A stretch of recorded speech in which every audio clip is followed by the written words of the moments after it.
Dear students, welcome to the online classes for Social Science of 10th class, Chapter 1.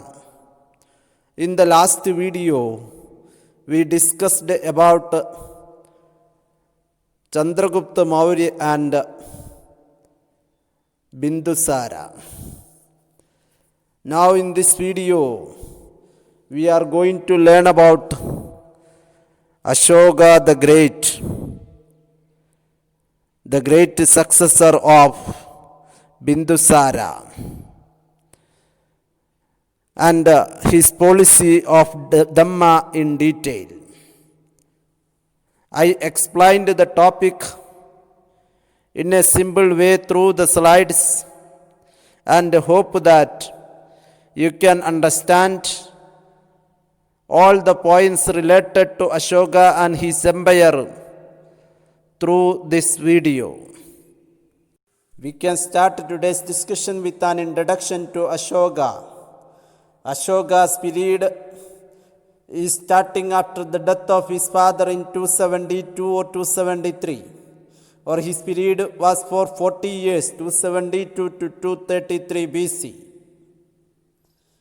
He was the son and successor of Bindusara, the great grandson of Chandragupta Maurya. He is considered as one of the greatest ruler or the greatest ruler of ancient India because of his peaceful rule of 40 long years and the policy of Dhamma. Before ascending the throne of Magadha, he was appointed as the governor of Taxila and Ujjain during his father's reign. When he was 20 years old, he was appointed as the governor of Taxila. His mother's name was Subhadrangi, and his spouses were Karuvaki Tishiraksha, Padmavati Ashandimitra, and Devi, the princess of Vidisha, the mother of great daughter Sangamitra. There were 4 sons for Ashoka: Mahendra, Tivara, Kunala, and Jalok. His daughters were Sangamitra and Charumadi. After the death of Bindusara, Ashoka succeeded him against the wishes of Bindusara. His father wanted to make the elder brother of Ashoka, Sushima, the successor. But there were a continuous civil war for 4 years between 272 to 269. After killing all of his brothers, Ashoka ascended the throne, or his first coronation was in 269 BC. Maski and Gujara records discovered from South India named him as Ashoka, the successor of Bindusara. He was titled as Devanam Piya and Devanam Piyadarshi. And in Puranas, he was named as Ashokavardhana. After the death of Bindusara, there were continuous civil wars between the brothers of Ashoka. And at last, Ashoka defeated all of his brothers, or he killed all of his brothers and enthroned, or he was coronated in 269 BC, after the 4 years of death of his father Bindusara. On the screen you can see the map of Kalinga. We know about the battle of Kalinga, which created a great change in the policies of Ashoka and made him Ashoka the Great. On the screen you can see the imaginary picture of bloodshed of Kalinga. Ashoka invaded this small nation of Kalinga in the 8th year of his coronation. He was coronated in 269 BC, so the war of Kalinga was in 261 BC. In this battle, about more than 1 lakh people died.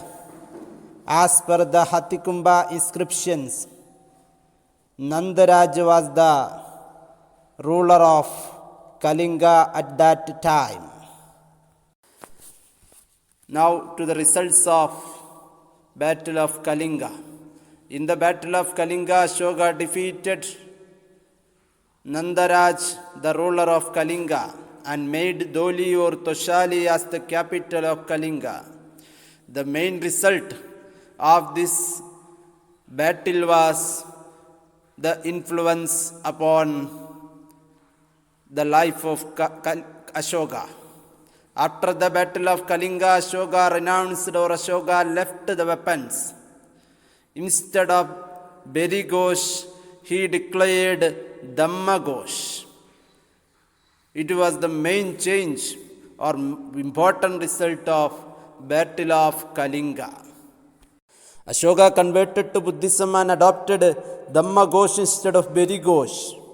Beri Ghosh, what we know that killing of people or animals, or instead of that one he started Dharma in his life. Ubagupta and Shraman Nigrodh were the gurus who influenced Ashoka to accept Buddhism. As per Rajatarangini, it is the first historical book text of India through which we are reconstructing the history of our country.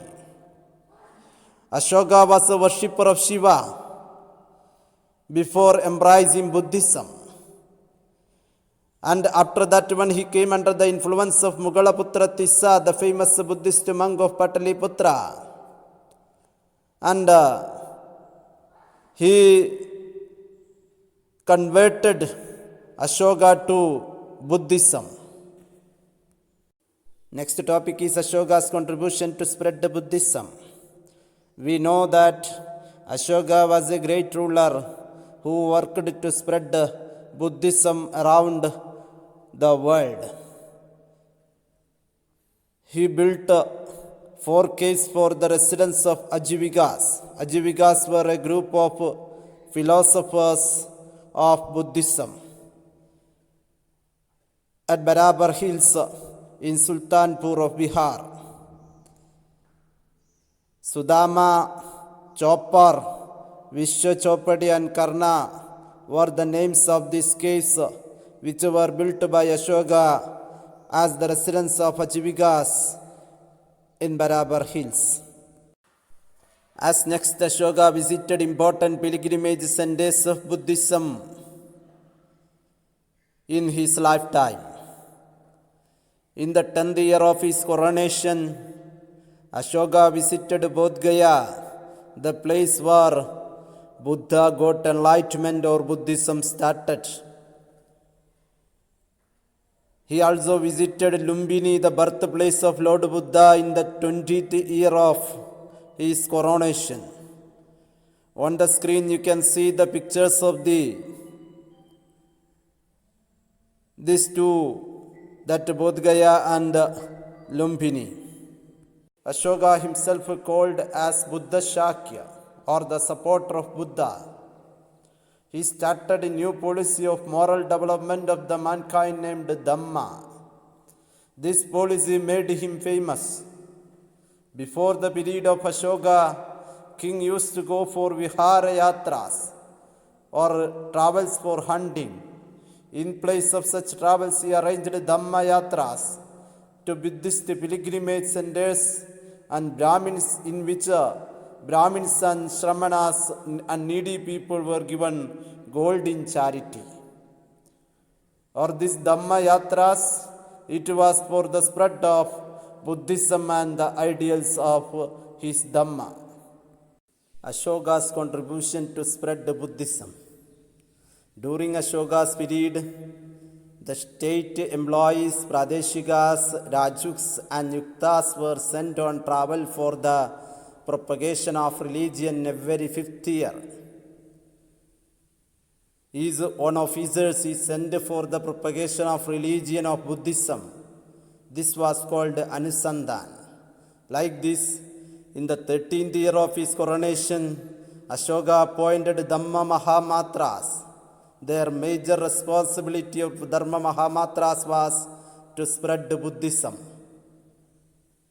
And for this one, they gave financial assistance to the people. And they did so many public welfare activities. They reduced the imprisonment and tenure of punishment. In that way, by giving such offers, they attracted people towards Buddhism. Ashoka expressed beliefs in three ratnas of Buddhism: Buddha, Dhamma, and Sangha. As per the Sanchi and Saranath edicts, Ashoka ordered Mahamatras of Kausambi and Pataliputra to remove such bhikshus or to ostracize such bhikshus. So ostracize means do not talk to that person who are trying to create schism in the council. He abandoned the killing of animals in his empire. In this way, Ashoka worked for the development of Buddhism as a religion in India. Influenced by Ashoka, King Tissa of Tambarani of Sri Lanka adopted the title Devanampiya. He invited Ashoka for his second coronation. Ashoka's son Mahendra carried a part of Bodhi Vriksha and attended the ceremony.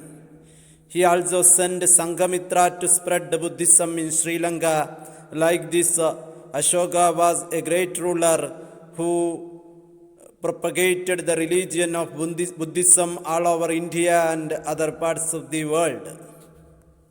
Ashoka started a new policy which was known as Dhamma.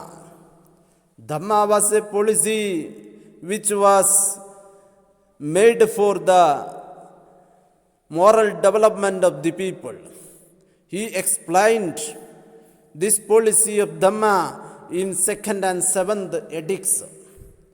According to that one, shunning sinful actions, working for the welfare of the world, compassion, charity, truth, and purity of actions is Dhamma. Leave all evils, work for the welfare of the people, compassion, charity, respect elders, obeying elders, parents, and Guru, being charitable towards the friends, acquaintance, relatives. According to the 3rd Rock Edicts, there was a provision of earn moderately and spend moderately.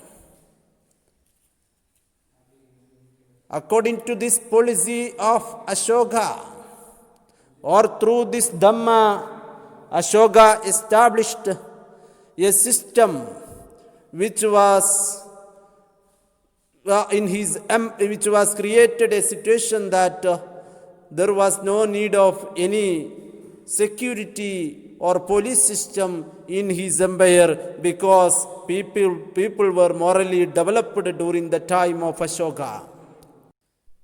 I hope you understand what is Dhamma. From this screen, you can understand it more.